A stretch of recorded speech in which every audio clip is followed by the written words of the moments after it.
I want to say to them what my old torch professor said to me, Charlie. He'd say, Charlie, tell me what your problem is, and I'll try and make it more difficult for you. And he did me a favor by treating me that way. And I'm just repeating his favor to you. When you're thinking the thoughts you're doing, at least you're thinking in the right direction. You're worried about the right things. All you people that are worried about the inflation and the future of the republic and so forth. To everyone who finds the current investment climate hard and difficult and somewhat confusing, I would say welcome to adult life. And you're thinking the right thing. Of course, it is hard. It's going to be way harder for the group that is not that's graduating from college now, for them to get rich and stay rich and so forth.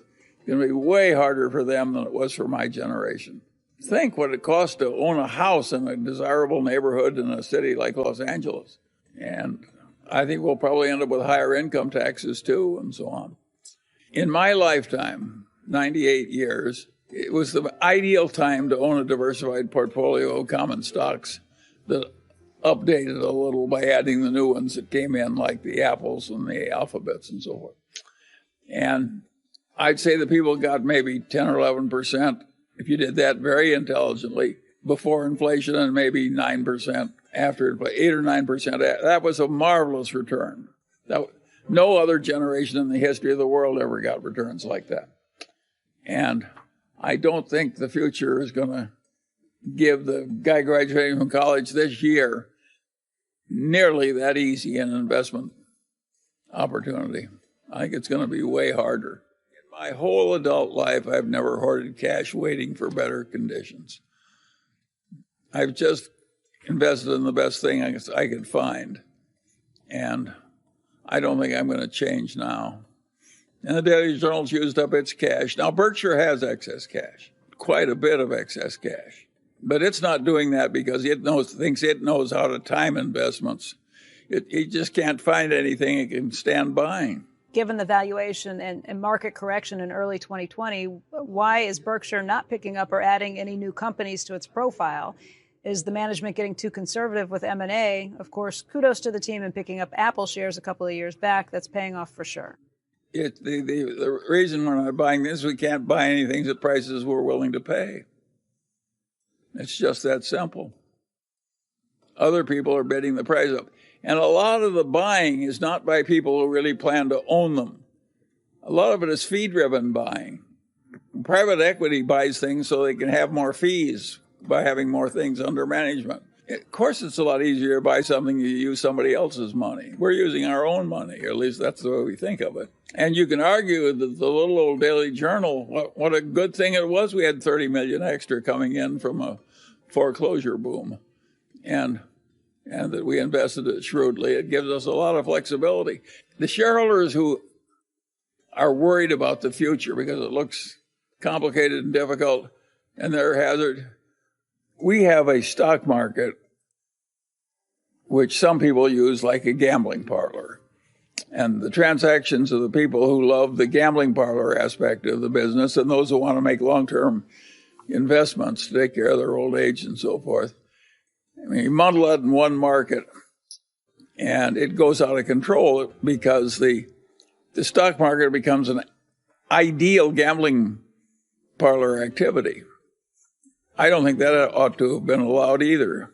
If I were the dictator of the world, I would have some kind of a tax on short-term gains that made the stock market very much less liquid and drove out this marriage of gambling parlor and legitimate capital development of the country.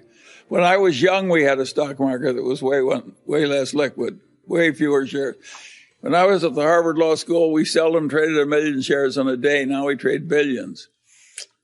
We don't need a stock market that liquid. What we're getting is wretched excess and danger for the country. And everybody loves it because it's like a bunch of people get drunk at a party. They're having so much fun getting drunk that they don't think about the consequences. We don't need this wretched excess. This is serious stuff. We should, but it's awfully hard. A lot of people like a drunken brawl, and so far those are the people that are winning. And a lot of people are making money out of our brawl. Eventually, there'll be considerable trouble because of the wretched excess. That's the way it's usually worked in the past.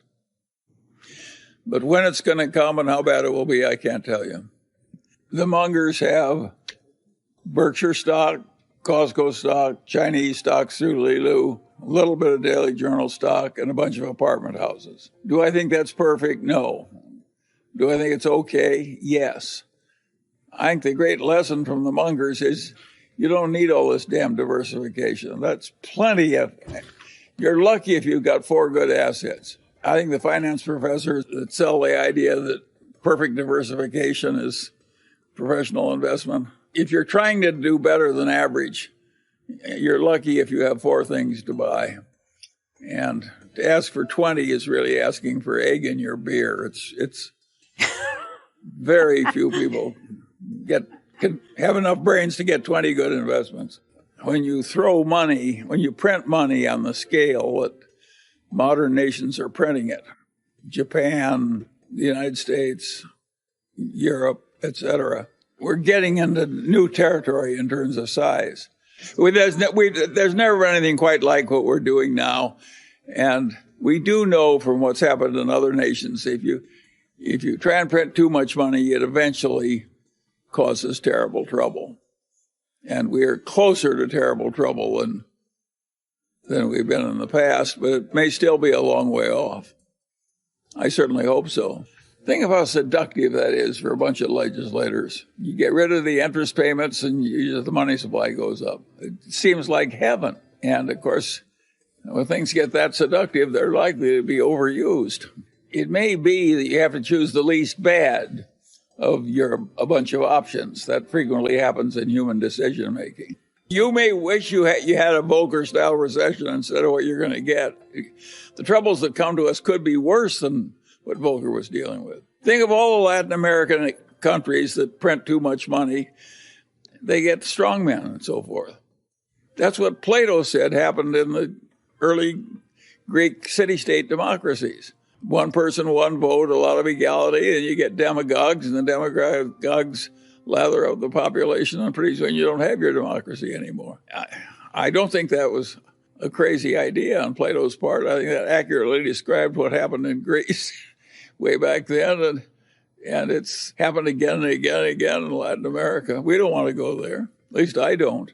We've done something pretty extreme, and we don't know how bad the troubles will be, whether we're going to be like Japan or something a lot worse. And what makes life interesting is we don't know how it's going to work out. I think we do know we're flirting with serious trouble. I think we also know that some of our earlier fears were overblown. Japan is still existing as a civilized nation, in spite of unbelievable excess by all former standards in terms of money printing. Think of how seductive it is. You have a bunch of interest-bearing debts, and you pay them off with checking accounts, which